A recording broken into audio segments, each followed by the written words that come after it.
The Texas sun blazed down on the concrete plaza outside the convention center, families clustering together in celebration. I clutched my graduation program so tightly the edges crumpled beneath my fingers. 10 minutes of searching the parking lot. 20. 30. My phone vibrated in my palm. Sorry, sweetheart. Your mother's not feeling well. Can't make it. Congratulations on finishing. 3 sentences. That's all my father could manage for the day I'd worked 4 years to reach. I read the message until the words blurred. Mom had been perfectly healthy when we'd spoken 2 days earlier. This wasn't about illness. This was about punishment. My fingers trembled as I called him back. Dad, what's really happening? Mom was fine on Tuesday. The sigh that came through the line was one I'd heard countless times over the past 4 years. Heavy, disappointed, final. Claire, we've discussed this repeatedly. Your mother and I don't support this photography venture you're planning. You earned a business degree so you could have stability. Instead, you're talking about making a living taking pictures. It's not reasonable. I've been building my portfolio for 2 years, I said, my voice cracking despite my efforts to sound strong. I already have paying clients. This isn't some fantasy. It's irresponsible, he said flatly. We invested in your education to give you security, not to watch you chase impossible dreams. Your cousin Marcus just accepted a position at an accounting firm making $65,000 annually. That's the kind of future we envisioned for you. Around me, other graduates embraced their parents. Mothers wiped happy tears. Fathers beamed with unmistakable pride. My chest felt hollow. So you're punishing me by missing today? We're not punishing anyone. We're being realistic. When you're ready to take your future seriously, we'll be here. Until then, we believe it's best if you figure things out independently. The call ended. I stood there holding my phone, watching my graduation program curl in my other hand. My roommate Maya found me on a bench 30 minutes later, still wearing my cap and gown like a costume I couldn't take off. She had her entire family with her, parents glowing, younger siblings bouncing with energy. Claire, we've been searching everywhere. Come take pictures with us. I forced myself to smile. Posed for photos with her family. Pretended everything was normal while Maya's mother kept asking where my parents were. Her concern so innocent it hurt. I mumbled something about a family emergency and excused myself as quickly as possible. That night, I lay in my apartment staring at the ceiling. My phone stayed silent. No follow-up call. No apology text. Nothing. The message couldn't have been clearer. Choose the safe path they approved of, or lose their support entirely. I thought about Marcus and his accounting job. About the corporate cubicles and reliable paychecks. My parents valued above everything else. Then, I thought about last week's shoot for a local bistro, how the owner had practically glowed when she saw the photos of her signature dishes. About the newly engaged couple who'd cried over their proposal pictures, telling me I'd captured the most important moment of their entire lives. I opened my laptop and pulled up my business plan. The one I'd been refining for 8 months. Austin's creative scene was exploding. Food bloggers, lifestyle influencers, small businesses desperate for quality content. They all needed what I could offer. I had $4,000 saved from freelance work. Not much, but it was something. My parents wanted me to be realistic. Fine. I'd show them what realistic actually meant. The next morning, I called my father one final time. I'm moving forward with my business. I hope you'll reconsider and support me, but I'm doing this regardless. Another sigh. Then you're on your own, Claire. Don't come asking for money when this falls apart. I won't. He hung up without saying goodbye. I spent that summer hustling like my life depended on it. Every photography job I could find, no matter how small. Birthday parties, pet portraits, real estate listings, menu photography for cafes that could barely afford my already low rates. 16-hour days editing photos until my vision blurred. Networking at every local business mixer I could crash. My parents didn't call. Not once. Maya moved back home to San Antonio. I found a cheaper apartment in East Austin, a cramped studio above a vintage clothing shop. My new neighbors were artists, musicians, tech workers, people who understood hustle and hunger. They became the family I'd lost. By September, I'd officially incorporated.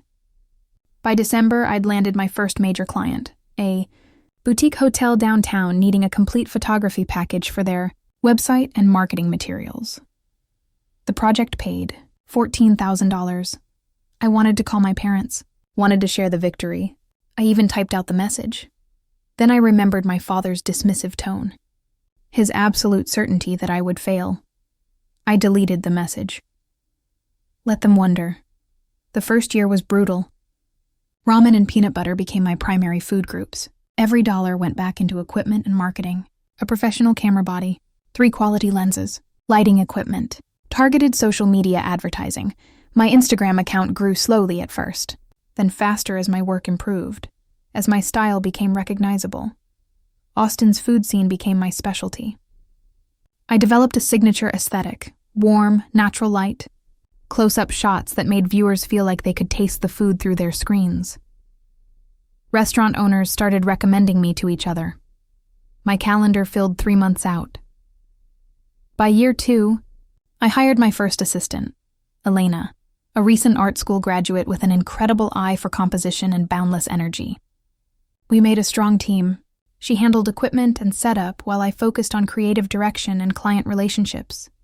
My parents still hadn't called. I saw updates about them on social media through mutual friends. Dad got promoted to regional manager. Mom joined a book club. They posted photos of family dinners with my aunt and uncle, with Marcus and his new girlfriend. I wasn't in any of the pictures. It was like I'd been erased. I told myself it didn't hurt anymore, that I'd moved on. But every time I saw those photos, something twisted deep in my chest. In year 3, everything shifted. A food blogger with 2 million followers hired me for a collaboration. She was visiting Austin and wanted professional photos for a series on Texas cuisine. 3 days. 10 different restaurants, from high-end steakhouses to family-owned taco trucks. When she posted the photos, she tagged me in every single one. My Instagram gained 20,000 followers in a week. My website crashed from traffic. My booking calendar filled for the next 6 months within 48 hours. I raised my rates, then raised them again. The inquiries kept coming. That fall, I hired 2 more assistants and a part-time business manager named Derek who handled scheduling and invoicing. I moved my operation into a small office space with a studio setup. My cramped apartment days were over. I found a 1-bedroom place in a modern building with actual amenities, a gym, a pool, reliable air conditioning. I still thought about my parents sometimes. Wondered if they'd seen my growing success, if they ever looked at my Instagram, if they felt any regret. But I never reached out. The wound had scarred over, and I'd learned to live with it. Year 4 brought exponential growth. A lifestyle magazine based in New York featured my work in an article about emerging food photographers. Major brands started reaching out. I shot campaigns for a national coffee chain, a frozen food company launching a premium line, a celebrity chef opening a restaurant downtown. My revenue hit $450,000 that year. After paying my team and expenses, I took home significantly more than Marcus made at his accounting firm. Much more. I bought myself a luxury watch to celebrate. Sleek silver, elegant, expensive. Every time I checked the time, I thought about Dad telling me I was being irresponsible. About Mom's silent disappointment. The watch became my reminder of how far I'd come without them. Year 5 was when I started looking at real estate. Austin's housing market was competitive, but I'd saved aggressively, living below my means despite my growing income. I wanted something tangible, physical proof that I'd built something real. I found the house in February, Westlake Hills, a neighborhood I'd driven through countless times while imagining what it would feel like to belong there. The house was modern. Clean lines, floor-to-ceiling windows with views of the hills, a backyard perfect for entertaining, 4 bedrooms, 3 bathrooms, a chef's kitchen with professional appliances, a separate studio space I could use for editing, and small shoots. The price was $2 million. I made an offer the same day I toured it. The sellers accepted within 12 hours. Standing in the empty living room after closing, everything felt surreal. This was mine. I had done this, not with my parents' help, not with anyone's approval, with my own vision and relentless work. I spent March furnishing the place. Hired an interior designer who understood my aesthetic. Warm minimalism with pops of color, comfortable but elevated. We filled the space with mid-century modern furniture, original art from local Austin artists, a dining table that could seat 12 people. The kitchen became my favorite room. Marble countertops, a massive island, top-of-the-line appliances. I'd gone from eating ramen in a studio apartment to owning a kitchen professional chefs would envy. When everything was finished, I did something impulsive. I posted a photo of the house on Instagram. The shot showed the living room at golden hour, light streaming through those massive windows, highlighting the carefully curated furniture and the view of the hills beyond. I kept the caption simple. 5 years of dreams and hustle. Home. The post exploded. Thousands of likes within hours. Hundreds of comments congratulating me, asking about the interior design, wanting to know my success story. My followers had watched my journey. They'd seen me grow from scrappy solo photographer to established business owner. They celebrated with me. I didn't expect my father to see it. I'd stopped thinking about whether my parents paid attention to my life years ago. But 2 days after I posted the photo, my phone buzzed with a text from Dad. "Claire, your mother and I saw your new home. It's beautiful. We'd love to reconnect. It's been too long. Maybe we could meet for dinner. Bring your investors, too. We'd love to meet the people who believed in you." I stared at the message for a long time. Investors. He thought I had investors. He thought someone else had funded my success, that I couldn't possibly have achieved this on my own. 5 years of silence, and this was what brought them back. Not pride in my accomplishments, not regret for missing my graduation, not curiosity about my life, just the sight of wealth and the assumption that someone else must have been responsible for it. Something cold settled in my stomach. I read the text again, parsing every word. They wanted to reconnect now that I had visible, undeniable success, now that I had something they valued. I thought about that day outside the convention center, about sitting alone on the bench in my cap and gown. I thought about the hundreds of times I'd wanted to call them over the past 5 years to share victories and struggles, only to remember they'd made their choice. I typed out 3 different responses and deleted them all. Belly. I wrote back, "Sure, dinner sounds nice. How about Saturday at 7 p.m.? I'll make reservations." "Perfect." Dad replied immediately. "Your mother is so excited. See you then, sweetheart. Sweetheart." The casual endearment felt like poison. I made a reservation at Sage, one of Austin's most acclaimed restaurants, the kind of place that required booking weeks in advance. I happened to know the owner. I'd photographed their seasonal menu launch last fall. One phone call secured me a prime table. Then I sat down and started planning. If my parents wanted to reconnect, I'd give them exactly what they asked for. The week leading up to dinner crawled by. I went through my normal routine: client shoots, team meetings, editing sessions. But my mind kept drifting back to that text message. I must have read it 100 times, each reading revealing new layers of presumption and entitlement. Bring your investors, too. They really believed I hadn't done this alone. They believed so completely in my inability to succeed that they'd invented an alternative explanation, one that fit their narrative better. I told Elena about the dinner on Wednesday. We were packing up equipment after shooting a brunch menu for a new cafe in South Congress. "Wait, your parents who ghosted you for 5 years want to suddenly play happy family?" She shook her head. "That's messed up." "It gets better," I said. "They want to meet my investors." "Your what?" "You bootstrapped everything. You didn't have investors." "Exactly." Understanding dawned on her face. Oh, this is going to be good, isn't it?" I smiled, but it didn't reach my eyes. "I'm still deciding exactly how good." That evening, I called Derek. He'd been with me for 3 years and understood the business inside and out. More importantly, he had a background in finance before switching to arts management. He knew how to talk numbers. "I need a favor," I told him. "A weird one." "Weird how?" I explained the situation. My parents, the years of silence, the assumption about investors, the upcoming dinner. Derek was quiet for a moment. "You want to teach them a lesson?" "I want them to understand what they walked away from." what they missed, who I became without them. What do you need me to do? Come to dinner on Saturday. Pretend to be my business partner. Let them believe whatever they want to believe, and then help me show them the truth. I'm in, he said without hesitation. Those people deserve whatever's coming to them. The next few days, Derek and I prepared.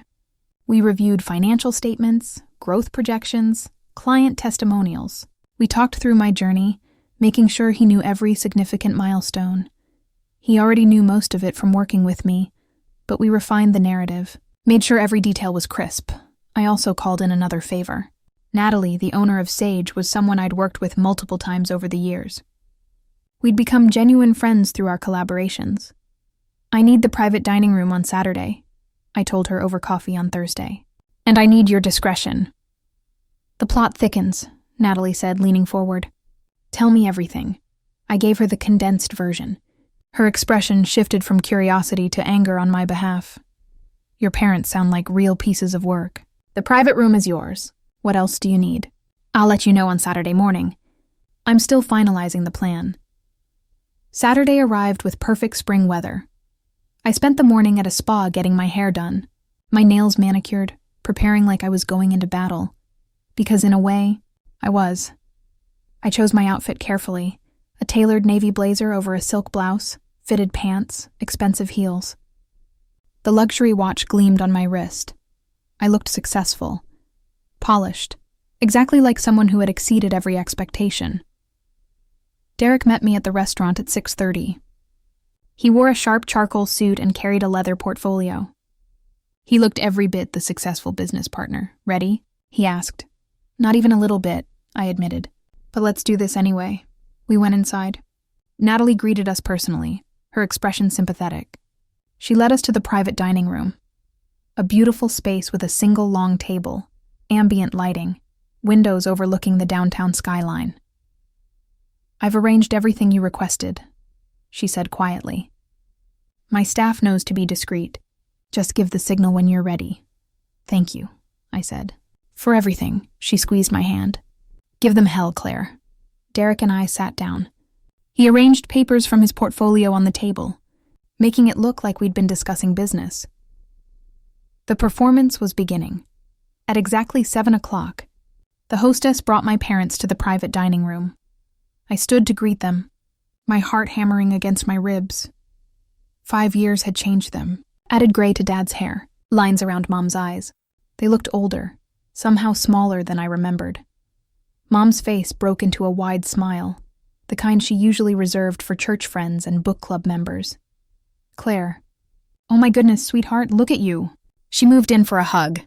I allowed it, standing stiff in her embrace. She smelled the same, like the lavender lotion she'd worn forever. The familiarity of it made my throat tight. Dad shook my hand, then seemed to reconsider and pulled me into an awkward hug as well. You look wonderful, honey. So professional. Thank you, I said, my voice carefully neutral. This is Derek, my business partner. Derek stood and shook hands with both of them, his smile warm and genuine. He was already in character, playing the role perfectly. Business partner, Dad repeated, shooting a knowing look at Mom. So you did bring your investor. Actually, Derek said smoothly, I came on board 3 years ago. By that point, Claire had already built the foundation herself. I just helped manage the operational side. We all sat down. A server appeared with menus and water glasses. My parents were looking around the private dining room with barely concealed assessment, calculating the cost of everything they saw. This is quite the place, Dad said. Very impressive. The owner is a friend, I said. I've done several shoots for her restaurant. Mom's hand flew to her chest. Oh, you're still doing photography? I thought maybe you'd moved into something more stable by now. The words hung in the air. Derek's eyebrows rose slightly, but he stayed silent, letting me handle it.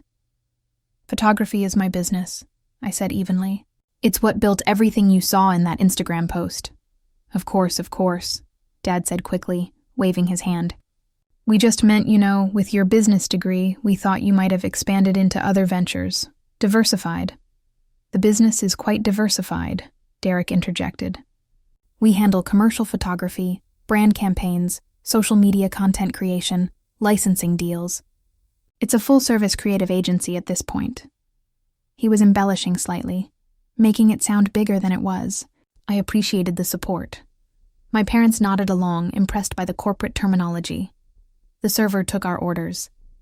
Dad and Mom both chose the most expensive entree on the menu.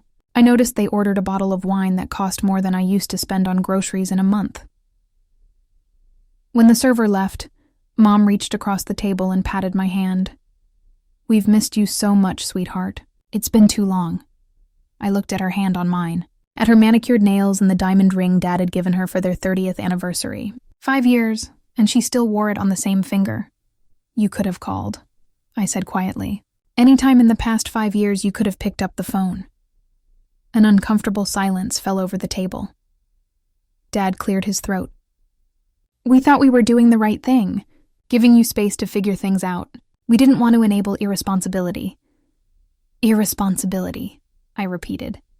"You have to understand our position," Mom added. "We wanted you to have security. A real career. We were protecting you from making a huge mistake." Derek shifted in his seat. I could sense his anger on my behalf. I put my hand on the table, a subtle signal for him to let me handle this. "A mistake," I said, keeping my voice level. "Is that what you call it now?" Dad leaned back in his chair, adopting the authoritative posture I remembered from childhood lectures. "Claire, we're not here to rehash the past. We're here to reconnect, to move forward. You've clearly done well for yourself, and we're proud of you." Proud. The word tasted bitter. "You're proud now." "We always wanted the best for you," Mom said, her voice taking on that injured tone she used when she felt attacked. "Everything we did was out of love." The wine arrived, providing a convenient interruption. Dad made a show of tasting it and approving it, playing the sophisticated patriarch. He poured glasses for everyone, lifting his in a toast. "To family," he said, "and to new beginnings." I didn't lift my glass. Derek followed my lead, leaving his wine untouched on the table. The toast hung awkwardly in the air before Dad lowered his glass, his smile faltering. "Claire, come on. We're trying here." "Are you?" I asked. "Because from where I'm sitting, it seems like you only decided to try after you saw I had money." Mom's face flushed. "That's not fair. We saw your beautiful home and realized how much time had passed. It made us reflect on what we'd been missing." "What you'd been missing," I repeated. "Not who, what." "Honey, you're being dramatic," Dad said, his patience wearing thin. I recognized that edge in his voice. "We made a parenting decision 5 years ago that you disagreed with, that's all. Now you've proven yourself, and we're here to celebrate that with you. Can't we just enjoy this dinner?" Derek finally spoke up, his voice cool. "I'm curious about something. When Claire was building her business from nothing, working 16-hour days, living in a studio apartment, eating ramen to afford camera equipment, where were you then?" Dad bristled. "That's really none of your concern. This is a family matter." "I disagree," Derek said calmly. "Claire is my business partner and my friend. Her success is very much my concern, and I'm wondering what kind of parents abandon their daughter right when she needs support most, then show up years later asking to meet her investors." "We didn't abandon anyone," Mom said sharply. "We gave her space to grow up and take responsibility for her choices." "Is that what you call refusing to answer her calls?" Derek asked. "Missing every holiday, every birthday, every milestone?" "Because from what Claire told me, she tried to reach out dozens of times that first year. You chose not to respond." I hadn't told Derek that part. I hadn't told anyone that part. But he knew me well enough to guess. And he was right. The color drained from Mom's face. "We thought it was best to maintain boundaries until you were ready to be realistic about your future."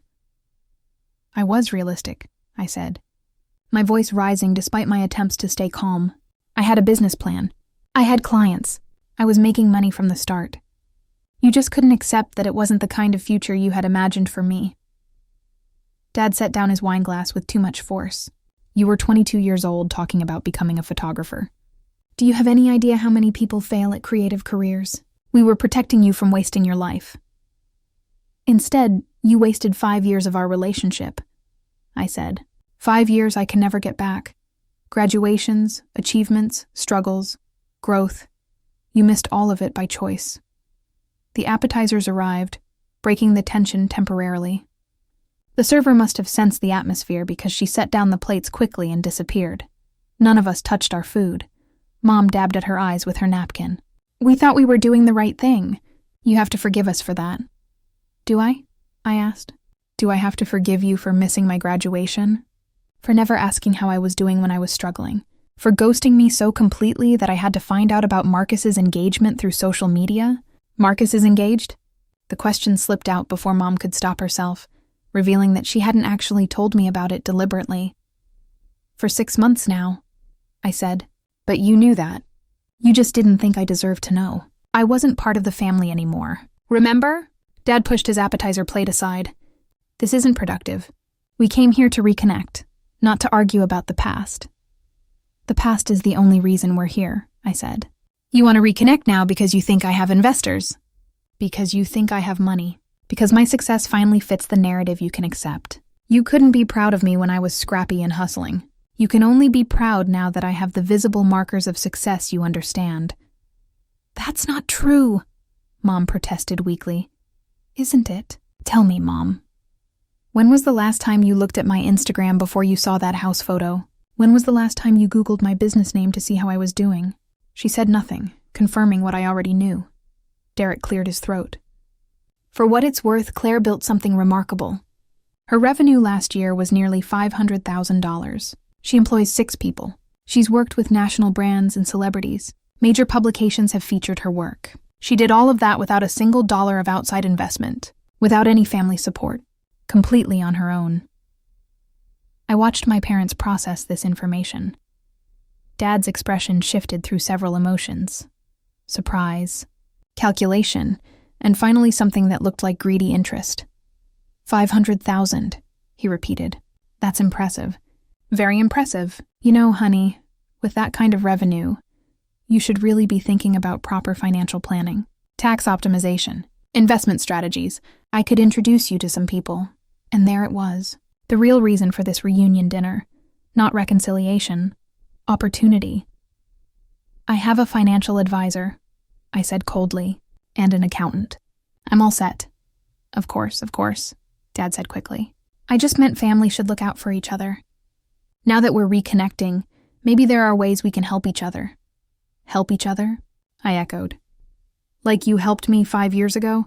Mom's tears were flowing freely now, but they looked performative, calculated to evoke sympathy. Why are you being so cruel?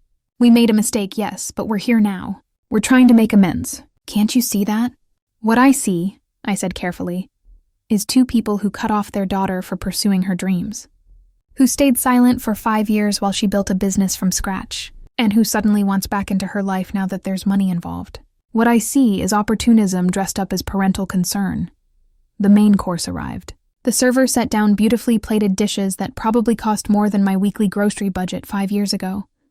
The food looked exquisite. I had no appetite for any of it. We ate in tense silence for several minutes. I could feel my parents' discomfort, their realization that this dinner wasn't going the way they'd imagined. They'd expected a grateful daughter, thrilled to have her parents back. They'd expected to be welcomed with open arms, and probably, knowing Dad, to be asked for advice on managing my newfound wealth.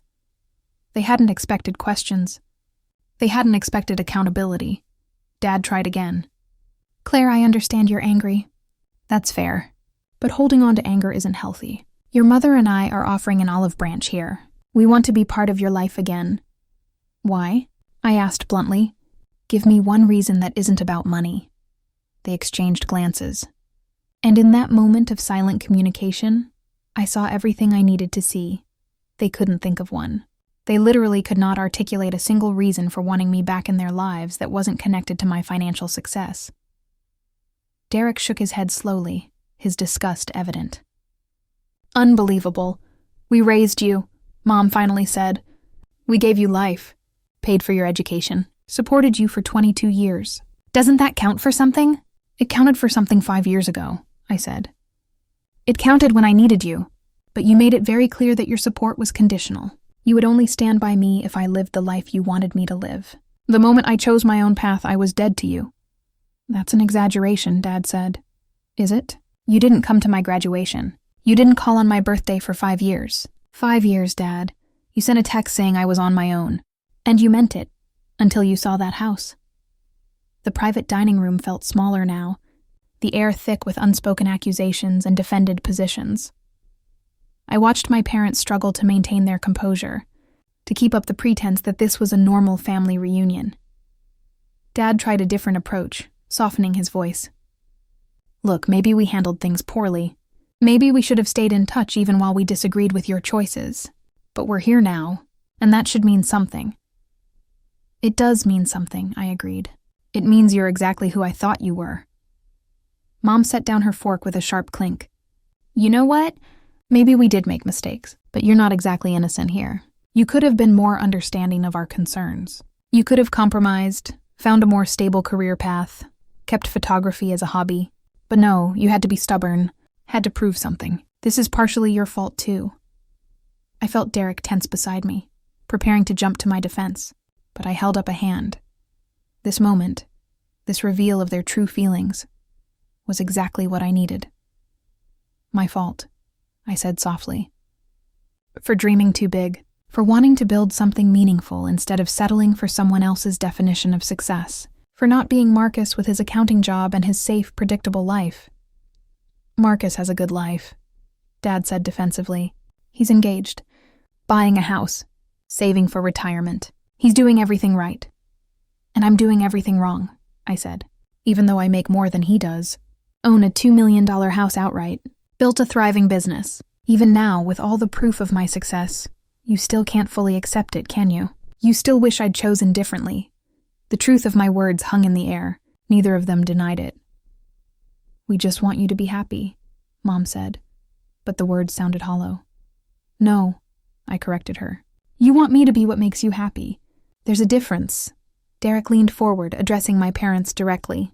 "I've worked with Claire for 3 years. I've watched her build something from nothing, seen her talent and work ethic firsthand. She's one of the most successful young entrepreneurs I know, and you two almost destroyed her." "Destroyed her?" Dad scoffed. "She's clearly fine." "She's fine because she's incredibly resilient," Derek said. "But those first 2 years? She cried herself to sleep more nights than she'd probably admit. She worked herself to exhaustion, trying to prove she wasn't the failure you convinced her she was. She isolated herself emotionally because she was terrified of being abandoned again if she let anyone too close." I felt my cheeks burning. Derek was sharing things I'd told him in confidence during late-night editing sessions, when exhaustion had loosened my carefully maintained walls. But I didn't stop him. "My parents needed to hear it. We didn't know," Mom whispered.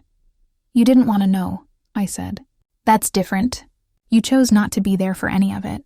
And now you want to waltz back into my life and pretend the past 5 years didn't happen. It doesn't work like that." Dad's expression hardened. "So what? You invited us here just to throw our mistakes in our faces? To humiliate us? That's pretty petty, Claire." "Petty," I repeated, feeling something crack open inside me. "You think this is petty? You abandoned me at the most vulnerable point in my life. You missed my graduation, my first big client, the day I signed the lease on my first office. You weren't there when I broke my wrist shooting in the rain and had to finish the job anyway because I couldn't afford to lose the client. You weren't there when my business hit 6 figures, or when I bought my first new car, or when a magazine called me one of Austin's most promising young photographers. You missed everything, Dad, everything that mattered. And you did it deliberately, to teach me a lesson." My voice had risen. I forced myself to take a breath, to regain control.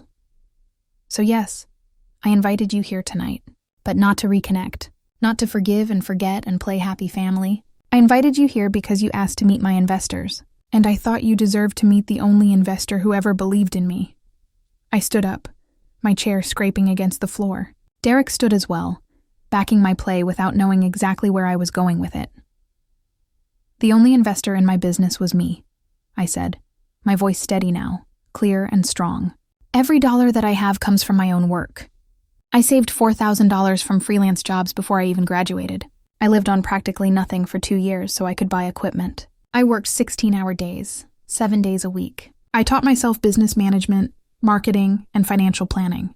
I made every mistake you can make and learned from all of them. I built this entirely alone, because you left me no choice. Mom was crying again, but this time the tears looked real. Shocked and painful. I am my own investor, I continued. I bet on myself when no one else would. And I won. That house you saw on Instagram? I bought it with cash I earned myself. This watch? I held up my wrist. Paid for with money from my largest campaign last year. Everything I have, everything I am, I built from the ground up without a single cent or word of encouragement from either of you. Claire, Dad started, but I wasn't finished. You texted me asking to bring my investors because you couldn't conceive that I might have done this alone. You needed there to be someone else, some outside force that explained my success. Because the alternative, that I succeeded despite you, that I was right and you were wrong, was too much for your egos to handle. I walked to the door of the private dining room and opened it. Natalie was standing nearby as we'd arranged. She nodded to me. So here's what's going to happen, I said, turning back to my parents. You're going to finish your expensive dinner that I'm paying for, even though you don't deserve it. You're going to think about what I've said, and then you're going to leave. And you're not going to contact me again unless you can offer me a real, genuine apology that acknowledges exactly what you did and why it was wrong. You can't just dismiss us like this, Dad said, standing up himself now, his face red. We're your parents. You stopped being my parents when you told me I was on my own, I said. You don't get to claim that title now that it's convenient. Derek moved to my side, presenting a united front. I think it's time we go, Claire. Wait, Mom said, standing as well. Please, honey, don't leave like this. We can talk about this. We can work through it. There's nothing to work through, I said. You made your choice 5 years ago. You chose your pride and your narrow definition of success over your daughter. You chose conditional love over unconditional support.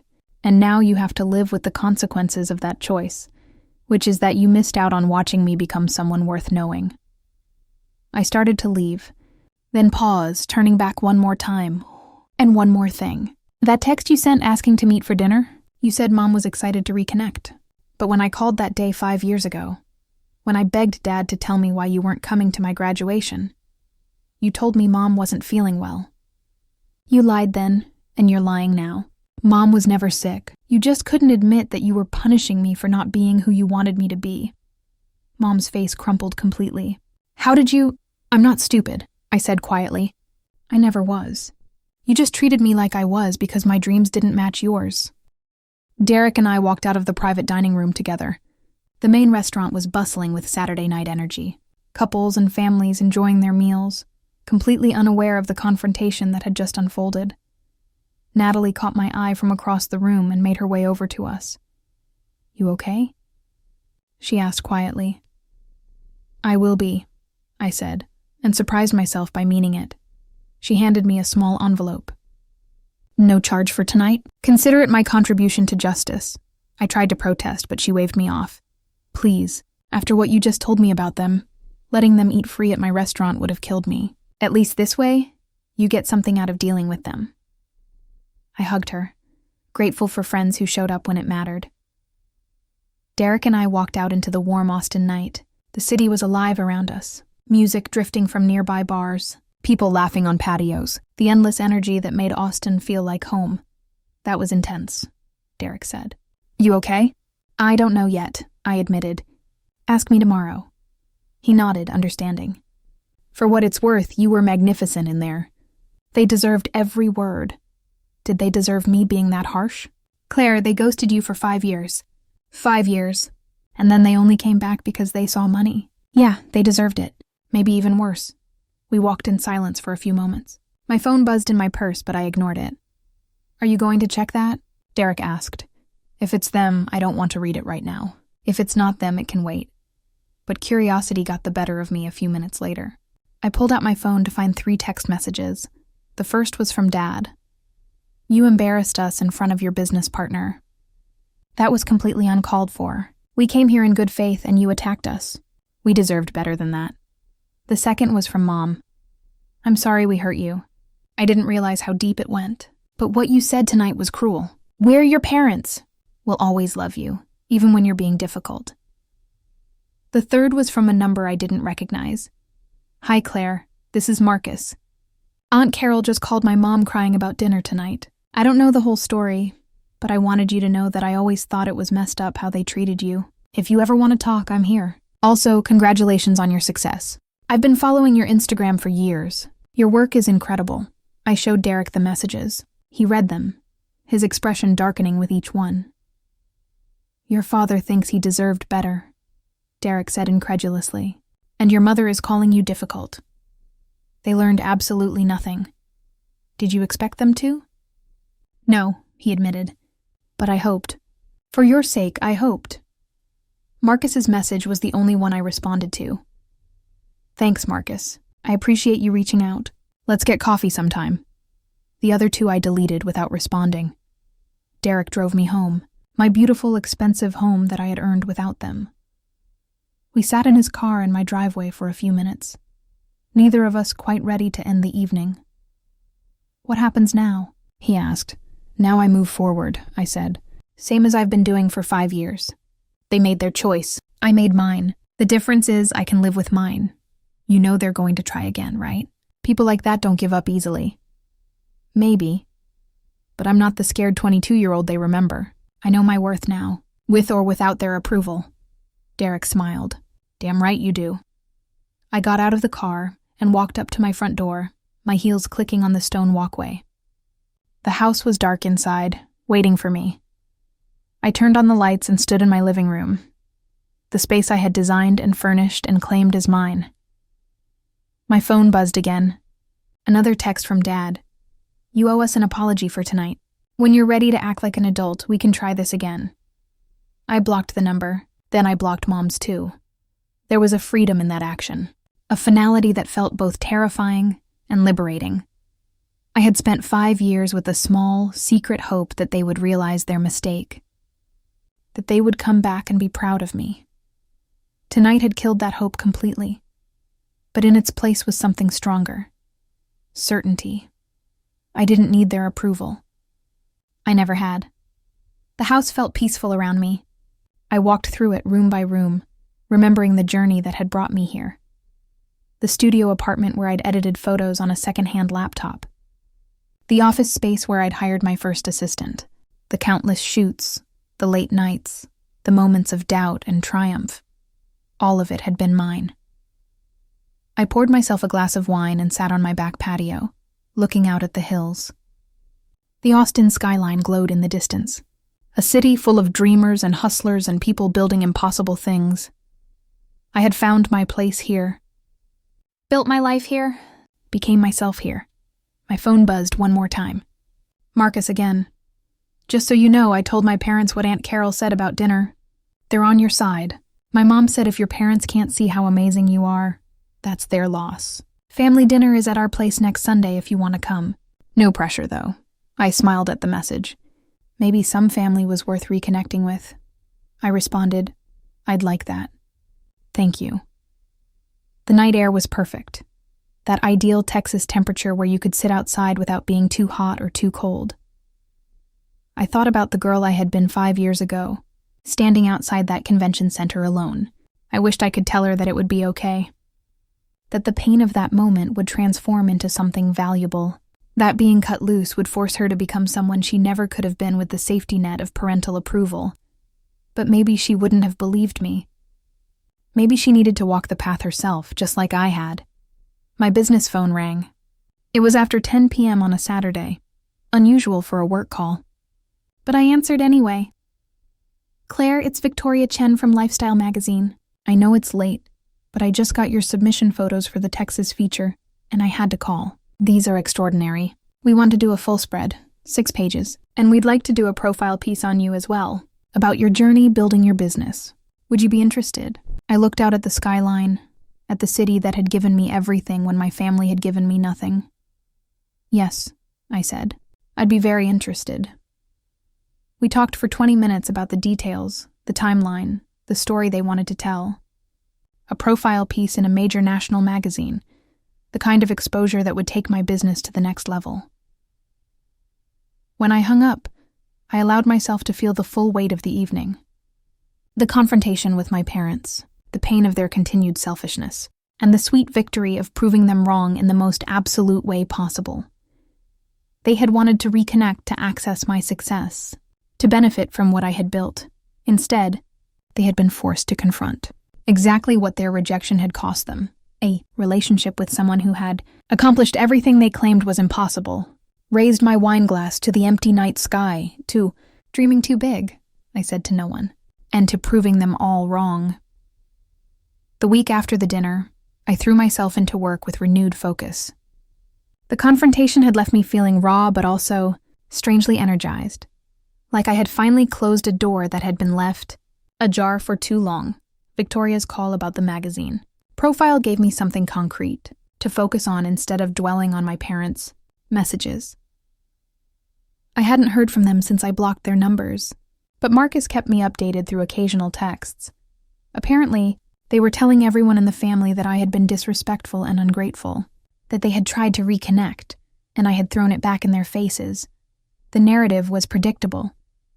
They were the victims, wronged by their ungrateful daughter. Aunt Carol is telling people you've changed, that success went to your head. Marcus texted me on Tuesday. Just thought you should know what they're saying. I appreciated the warning, but I didn't let it bother me. Let them spin whatever story they needed to tell themselves. The people who mattered knew the truth. The magazine interview was scheduled for Thursday afternoon. Victoria arrived at my office with a photographer and a recording device, ready to capture my story. She was in her 40s, sharply dressed, with an intensity that suggested she took her work seriously. "I've been following your career for about a year," she said as we settled into my office. "Your style is distinctive, and your growth trajectory is remarkable. But what really caught my attention was your story. Self-funded. No investors. Built from scratch in a competitive market. That's rare." "It didn't feel rare at the time," I said. "It just felt like the only option." "Tell me about the beginning. What made you decide to pursue photography as a business?" I talked to her through my journey. From my college realization that photography was more than a hobby, to the decision to start my business immediately after graduation.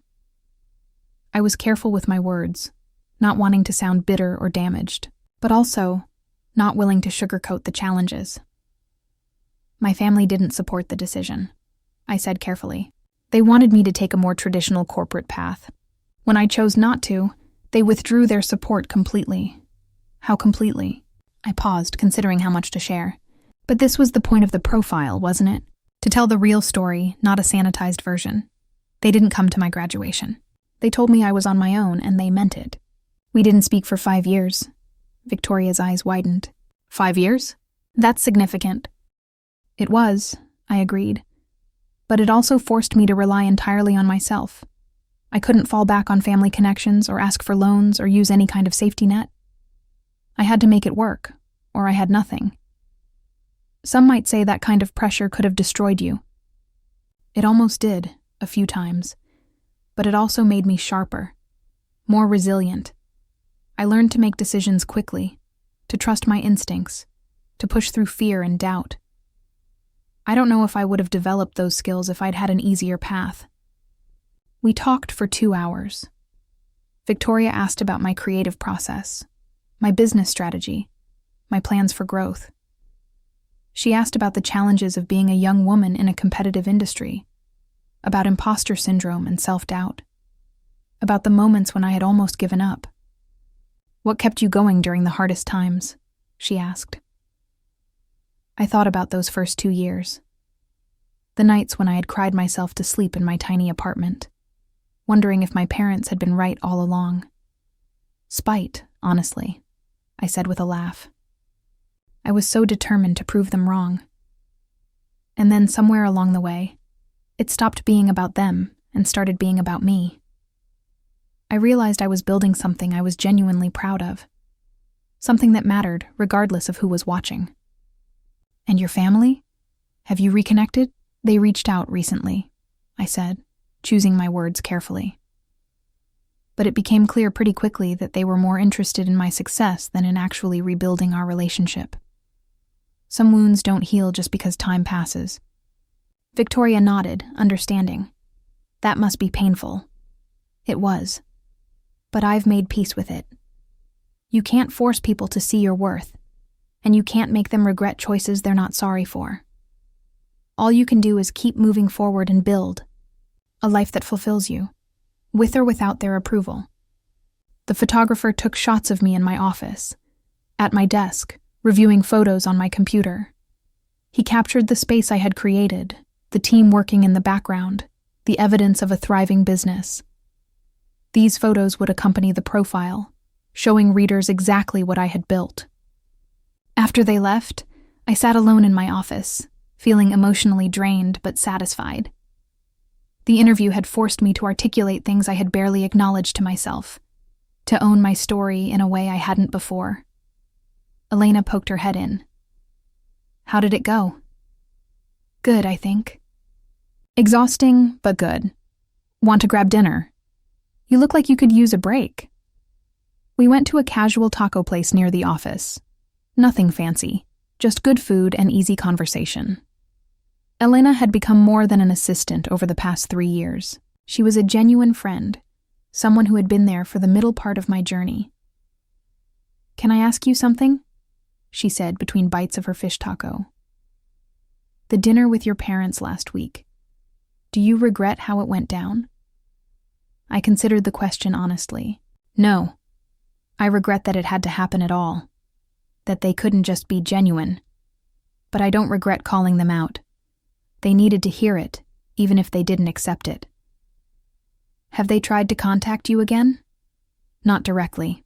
I blocked their numbers. But according to my cousin, they're playing the victim to the rest of the family. Of course they are, Elena said, rolling her eyes, because admitting they were wrong would require actual self-reflection. Exactly. Well, for what it's worth, I think you handled it perfectly. They showed up expecting you to be grateful, and instead got a reality check. That's poetic justice. I smiled. Derek called it karma. Derek's not wrong. We finished dinner and headed back to our respective homes. I spent the evening editing, photos from a shoot earlier in the week, losing myself in the work that had saved me 5 years ago and continued to ground me now. Around 10 p.m., my doorbell rang. I wasn't expecting anyone. The unexpected visitor made me nervous. I checked the security camera app on my phone and felt my stomach drop. Mom stood on my doorstep, alone, looking small and tired under my porch light. I debated not answering, pretending I wasn't home, but curiosity won out. I opened the door, but didn't invite her inside. Hi, honey, she said quietly. Can we talk? How did you get past the gate? My neighborhood had security requiring a code or resident permission to enter. I told the guard I was your mother and that it was an emergency. Please, Claire. Just give me 5 minutes. Against my better judgment, I stepped aside and let her in. She walked into my living room, taking in the space with wide eyes. Seeing, in person, what she had only glimpsed through Instagram photos. Your home is beautiful, she said. Thank you. You have 5 minutes. She flinched at the coldness in my voice but pressed on. I wanted to apologize. For everything. For the way we handled things 5 years ago. For missing your graduation. For not being there when you needed us. Your father doesn't agree with me being here, but I had to come. I had to tell you I'm sorry. Okay, I said, crossing my arms. You've told me. Is that all? I know we hurt you. I know we can't take it back, but we're still your parents. That has to mean something. Why does it have to mean something? I asked. Because of biology? Because you raised me for 18 years. That doesn't give you a free pass for the next 5. Tears welled in her eyes. I miss my daughter. I miss you. Can't we find a way past this? What changed? I asked. Between the dinner on Saturday and now, what actually changed? Are you sorry you cut me off? Or are you sorry it backfired? Mom sat down on my couch without being invited, her shoulders slumping. She looked older than she had at the restaurant. More fragile. Part of me felt sympathy. Most of me felt numb. "I've been thinking about what you said at dinner," she began. "About how we treated you. About the lies we told. Your father is convinced you were just being dramatic, but I can't stop thinking about it. About you alone at your graduation. About all the times over the years when I wanted to reach out but didn't because your father said we needed to stay strong, maintain our boundaries. You could have called anyway," I pointed out. "You're not a child. You have your own phone, your own choices." "I know, and that's on me. I let him make decisions for both of us when it came to you, and that was wrong. I should have been stronger. I should have fought for our relationship." I sat down in the chair across from her, maintaining distance. "Why didn't you?" She was quiet for a long moment, her hands twisting in her lap. "Because part of me agreed with him. Not about cutting you off completely, but about being worried. You were so young, so idealistic. Photography seemed like such a risky choice. We had friends whose kids had tried creative careers and ended up broke, living in their parents' basements at 30. We didn't want that for you. So you chose no relationship over a relationship where I might struggle. We thought tough love would work. We thought if we withdrew support, you'd realize you needed a backup plan. Something stable. We never imagined you'd actually succeed the way you have. That's the problem, Mom. You never believed in me. You never thought I could do it. And when I proved you wrong, instead of being happy about it, you just tried to find other explanations. Investors, business partners, anything but the possibility that I was capable all along." She wiped her eyes. "You're right. We didn't believe in you, and we should have. We should have trusted that we raised someone smart and capable enough to make her own decisions. But you didn't trust me. You trusted your fear more than you trusted me. I know, and I'm sorry. I'm so sorry, Claire." The apology sounded genuine, more real than anything she had said at the restaurant. But I had learned over the past 5 years that sorry wasn't always enough. "What do you want from me?" I asked. "Forgiveness? Reconciliation? What would that even look like?" "I don't know," she admitted. "I just know I want my daughter back. I want to know you, the person you've become. I want to be part of your life again. But I'm not the daughter you remember. I'm not the girl who left your house 5 years ago. That person had to die for me to survive. The Claire you knew was terrified of disappointing you, of not being enough. She made herself small to fit into your expectations. I can't be her again." "I don't want you to be her," Mom said quickly. "I want to know who you are now." "Do you? Because the person I am now is someone who built a business you didn't believe in. Someone who chose risk over safety, who made unconventional choices, who doesn't fit into your nice, neat boxes. If you couldn't accept that Claire 5 years ago, why would you accept her now?" "Because I was wrong," she said simply. "I was wrong about what you needed, wrong about what would make you happy, wrong about what you were capable of. I'm trying to admit that." I studied her face, looking for signs of manipulation or performance. But she looked genuinely distressed, genuinely remorseful. It would have been easier if she was still being defensive. "Where's Dad in all this?" I asked. "Why isn't he here with you?" She looked down at her hands. "He's angry about what happened at dinner. He thinks you ambushed us, set us up for humiliation. He's not ready to apologize because he doesn't think he did anything wrong. He thinks we made a reasonable parenting decision that you're blowing out of proportion." "Missing my graduation is blowing things out of proportion?" "I know," she said miserably. "I've told him that. We've been fighting about it all week. He keeps saying we're the victims here, that you're being ungrateful and disrespectful. But I can't shake what you said about me being sick that day. You were right. I wasn't sick. We just didn't want to go, and we lied about it. That's inexcusable." At least she could admit that much, So what now? You apologize, and we're supposed to go back to being mother and daughter like nothing happened? No, I know it's not that simple, but maybe we could start somewhere. Coffee or lunch. Small steps. Let me get to know you again, and you can decide if you want me in your life. And Dad? He'll come around eventually, or he won't. But I'm not going to let his pride cost me my daughter anymore.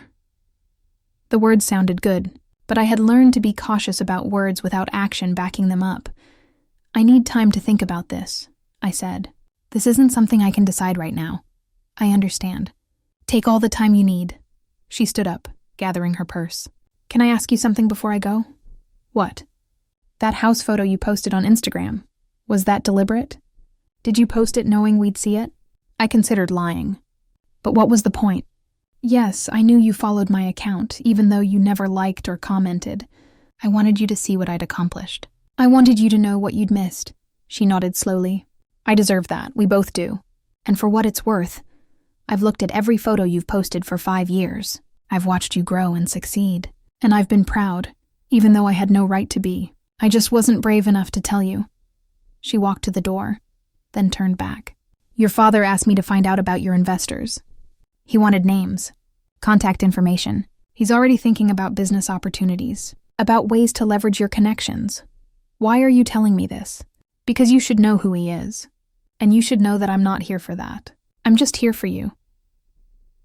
After she left, I stood in my living room for a long time, processing the conversation. Part of me wanted to believe her, wanted to think that maybe she had actually learned something. But I had been disappointed too many times to trust easily. I called Derek. My mom just showed up at my house. What? How did she even get in? Lied to the gate guard about an emergency. I filled him in on the conversation. Do you believe her? He asked when I finished. I don't know. She seemed genuine. But seeming genuine and being genuine are different things. What does your gut tell you? I thought about it. My gut says she's sorry we're not close anymore. But I'm not sure she's sorry for the right reasons. She's sorry it turned out badly for her. Not necessarily sorry for what she did to me. That's a pretty important distinction. Yeah. So what are you going to do? Nothing for now. I told her I need time to think, and I do. This isn't a decision I can make when I'm still angry and hurt. Fair enough. Just don't let her guilt you into anything. You don't owe her forgiveness just because she showed up. After we hung up, I made myself tea and sat on my back patio again, looking out at the view that had started this whole mess. If I hadn't posted that photo, my parents never would have reached out. I would have continued building my life without them, and maybe that would have been easier. But maybe I needed this confrontation. Maybe I needed to face them and say all the things I had swallowed for 5 years. Maybe I needed to see that even with an apology, some relationships couldn't be what they once were. My phone buzzed with a text from an unknown number. I almost didn't open it, assuming it was Dad from a different phone. But curiosity won out. Hi, Claire. This is Patricia from Austin Business Journal. We heard about your upcoming lifestyle magazine feature and would love to do a local piece on your business growth. Would you be interested in an interview? I smiled despite my emotional exhaustion. This was what mattered. The work, the growth, the continued success. Everything else was just noise. I responded, yes, I'd be very interested. Let's schedule something for next week. The business I had built was solid, real, undeniable. It existed independently of my parents' approval or disapproval. That was the victory that mattered, more than any confrontation or apology. The lifestyle magazine feature came out 3 weeks. Later, 6 glossy pages showcasing my work, my office, my team, my story. The profile piece was titled, Building Dreams, How Claire Martinez Created a Photography, Empire from Scratch, and it didn't pull punches about my family situation. Victoria had written, Claire's journey is remarkable not just for her creative talent, but for her resilience in the face of complete familial rejection. When her parents withdrew support at graduation, threatening her with isolation if she pursued her passion, she chose passion. The result is a thriving business that grossed nearly $500,000 last year, employing 6 people and working with national brands. It's a testament to what's possible when belief in yourself is stronger than the need for approval. The Article went viral online within hours of publication. My Instagram gained 50,000 followers in 2 days. My email inbox is filled with interview requests, speaking engagement offers, inquiries from potential clients. The Austin Business Journal piece came out the following week, adding local fuel to the national fire. My phone rang constantly. Elena fielded most of the calls, but some I took myself. A podcast about entrepreneurship, a speaking slot at a Women in Business conference, a potential collaboration with a major camera equipment brand. The attention was overwhelming, but also validating. My story resonated with people. I received hundreds of messages from strangers telling me about their own difficult family situations, their own choices between approval and authenticity. I had become, without intending to, a symbol of something larger than myself. Marcus texted me, saw the magazine article. It's everywhere. Aunt Carol is losing her mind. She's telling everyone the article is full of lies and that you made them sound worse than they are. My mom told her to stop embarrassing herself, appreciated the updates but felt oddly detached from my parents' reactions. They had become characters in a story rather than active participants in my life. Mom tried to call, several times from different numbers before I finally answered. "Claire, we need to talk about this article," she said, her voice tight with barely controlled panic. "What about it? You made us look terrible. Everyone we know has read it or heard about it. People at church are asking questions. Your father's colleagues have mentioned it. This is humiliating for us." "It's the truth," I said calmly. "I didn't make you look like anything. I just told the reporter what happened. You could have been more discreet. You could have said we had a disagreement without going into such specific detail about everything. Why would I protect you? You didn't protect me when I needed it most." She was silent for a moment. I could hear her breathing heavily on the other end of the line. "Your father wants to sue the magazine for defamation. He's already contacted a lawyer." I laughed. Actually laughed. "Sue them for what? Printing facts? Good luck with that. Every word in that article is true, and you know it. Claire, please, can't you ask them to take it down? To issue a retraction? This is destroying our reputation in the community." "No. And even if I wanted to, I couldn't. It's published. It's out there. The only thing a retraction would do is draw more attention to it and make things worse for you. So you're just going to let us be dragged through the mud publicly like this? You dragged yourselves through the mud 5 years ago when you made your choices. I just documented what happened. If you don't like how it looks in print, maybe that should tell you something about your behavior." "I came to your house," she said, her voice breaking. I apologized. "I tried to make things right with you, and you repaid me by humiliating us publicly in a national magazine. The article was written before you came to my house. The interview happened before your apology. And honestly, Mom, nothing in that article is worse than what you actually did to me. If anything, Victoria was kind in how she presented the situation. Your father is furious with you. He's saying he never wants to speak to you again after this betrayal." "Then I guess we're even now," I said, and ended the call. I blocked that number too. The media attention continued for another week before gradually dying down to a manageable level. But the impact on my business was undeniable and lasting. I booked out for the next year within a month of the article's publication. I had to hire 2 more assistants just to handle the volume of inquiries flooding in. My rates tripled, and clients still lined up eagerly to work with me. I moved my business into a larger office space, a converted warehouse in East Austin with high ceilings, natural light pouring through massive windows, and room for a full production studio. It was the kind of space I had dreamed about in those early days of working from my cramped apartment, editing photos on a secondhand laptop. The grand opening of the new office was a celebration with my team, local business partners and friends who had supported me. No family members were invited except Marcus and his fiancé. I didn't need my parents there to validate what I had built. The space itself was validation. Enough. Natalie from Sage catered the event with an incredible spread of her signature dishes. Derek gave a heartfelt speech about resilience and self-belief that brought several people to tears. Elena presented me with a gift from the team, a framed print of that first major client photo from 5 years ago, the hotel project that had given me my first real break. "To remind you how far you've come," she said, hugging me tightly. I hung it in my private office. A reminder that every journey starts somewhere small and uncertain. Marcus showed up with Sophie, his warm and genuine fiancée, who immediately made me feel welcome in their circle. "The rest of the family sends their congratulations," he said. "Well, most of them anyway. Aunt Carol and Uncle Roger are still in denial about the whole situation, defending your parents." "Let them stay there in their delusion," I said. "I'm done caring what they think." As the party wound down and guests began to leave, I stood in my new office, looking out at the space I had created through sheer determination. 5 years ago, I had been alone at my graduation, convinced I had lost everything that mattered.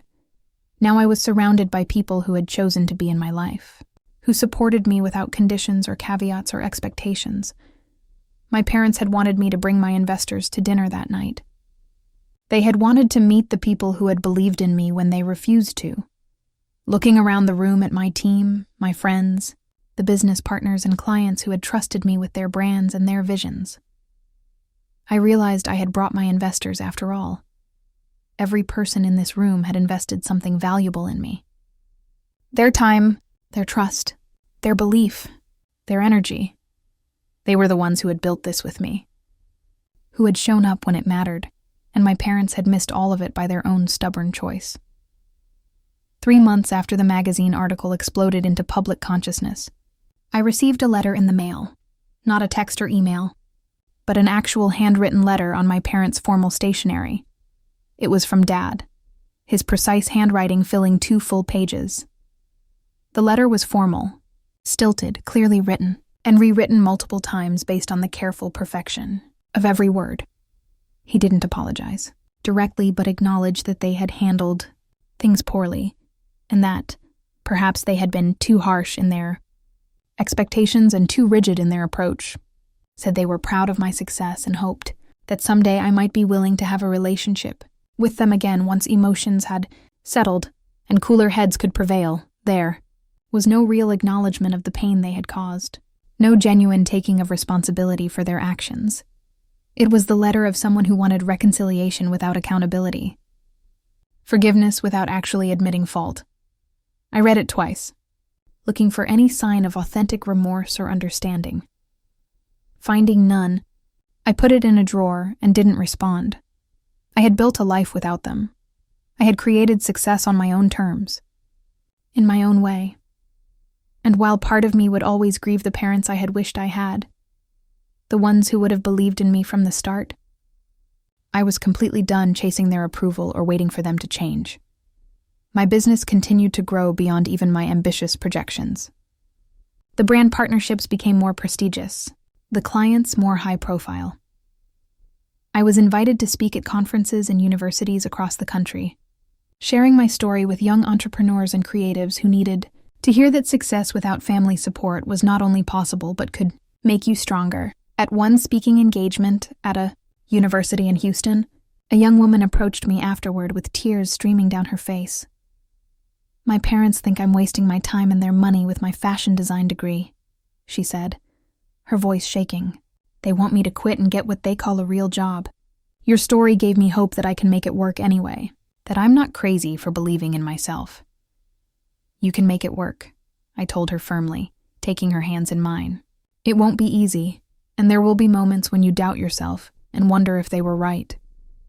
But if you want it badly enough, if you're willing to work harder than you ever thought possible and push through the fear, you can build something real and meaningful." She hugged me tightly, thanking me over and over for the encouragement.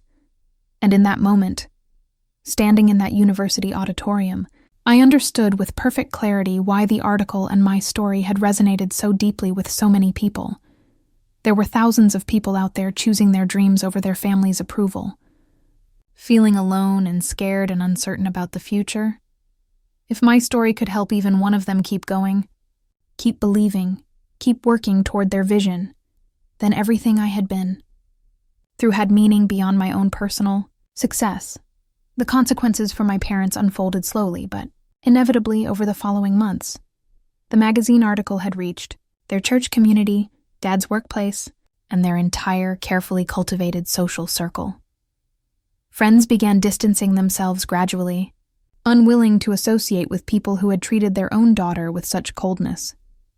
Dad was passed over for a significant promotion he had been expecting and openly discussing.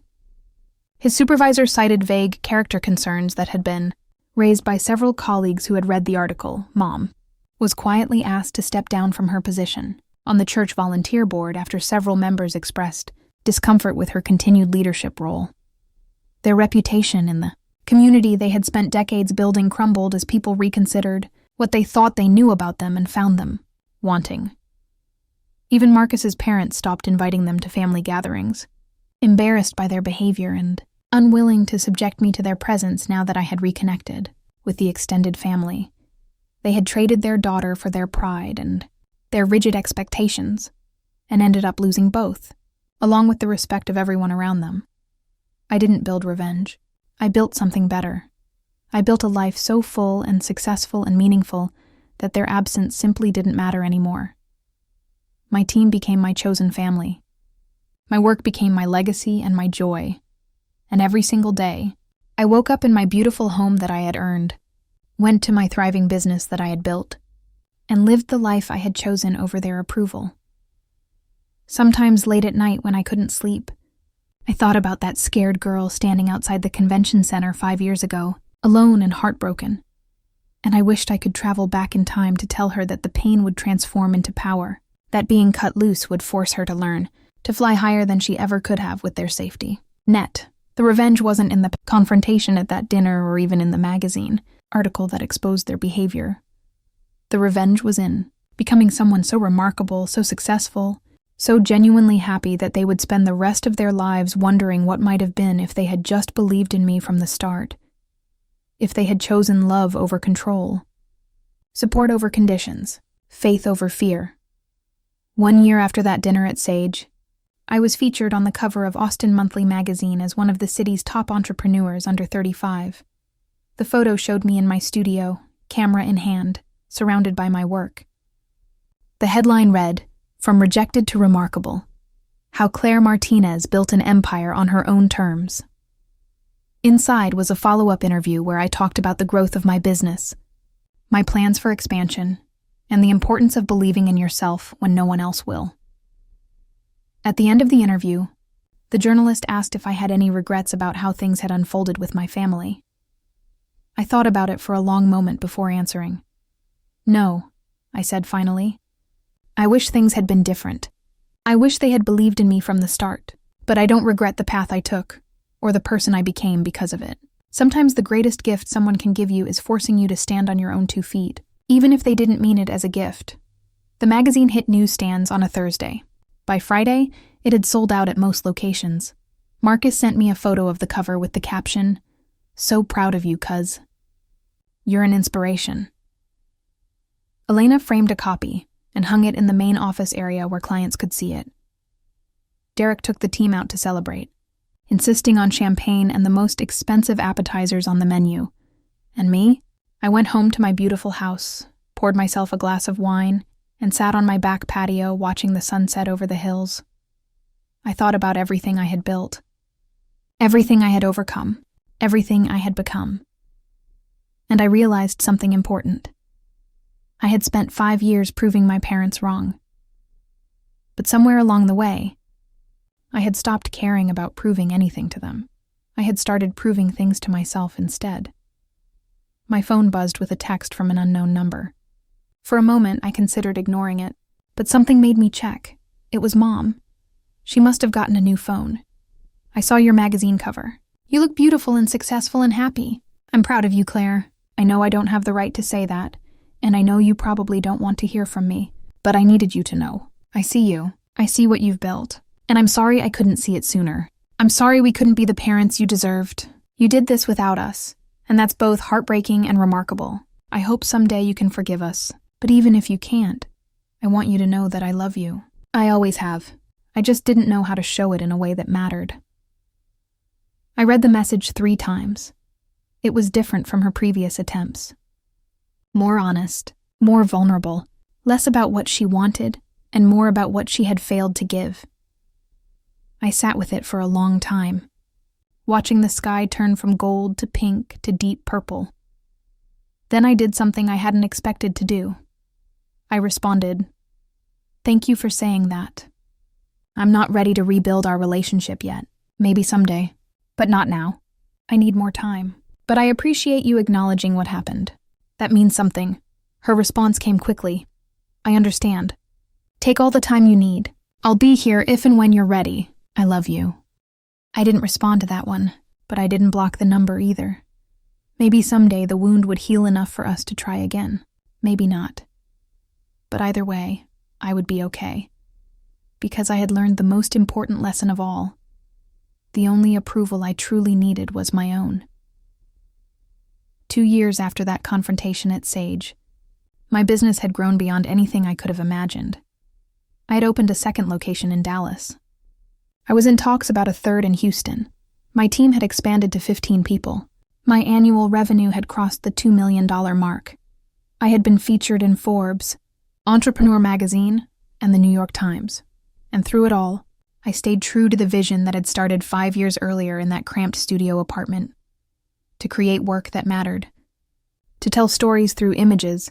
To build something meaningful on my own terms. Mom and I had started having coffee once a month. Small, careful conversations where we slowly, tentatively, began to rebuild something that might one day resemble a relationship. Dad still hadn't apologized, still hadn't reached out, and I had made peace with the fact that he might never be able to admit he was wrong, but I no longer needed him to, because I had built an empire from the ashes of their rejection, had turned their abandonment into my greatest strength. I had proven, not to them, but to myself, that I was capable of far more than they had ever believed.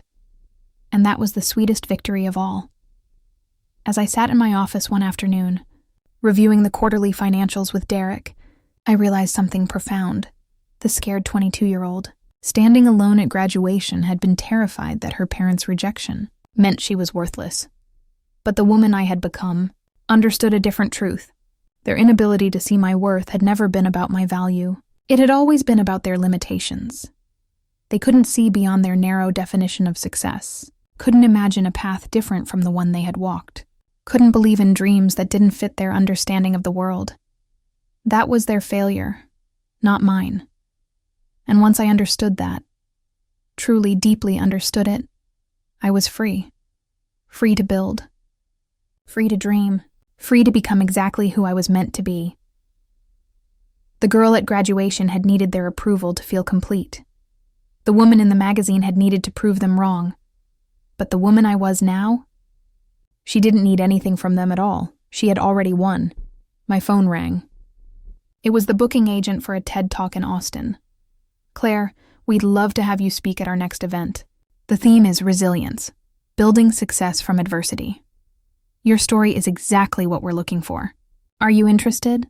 I looked around my office, at the photos on the walls documenting my journey, at the team working passionately in the next room, at the view of the Austin skyline through my windows. "Yes," I said, smiling. "I'm very interested. Because my story wasn't just about photography or business success. It was about what happens when you refuse to let anyone else define your worth. When you choose to believe in yourself, even when the people who should believe in you most don't. When you build your dreams brick by brick with your own 2 hands, refusing to accept anyone's limitations but your own. That was a story worth sharing. That was a story that might help someone else standing alone at their graduation, wondering if they should chase their impossible dream. And if my journey could light the way for even one other person, then everything I had been through was worth it. The revenge wasn't in hurting them. It was in healing myself. The victory wasn't in their regret. It was in my joy. The triumph wasn't in making them see my worth. It was in finally seeing it myself. And that was something no one could ever take away from me. I had dreamed too big, and the dream had come true. Not despite their rejection, but because of it. Because sometimes, the greatest gift someone can give you is the freedom to prove them wrong. And I had done exactly that.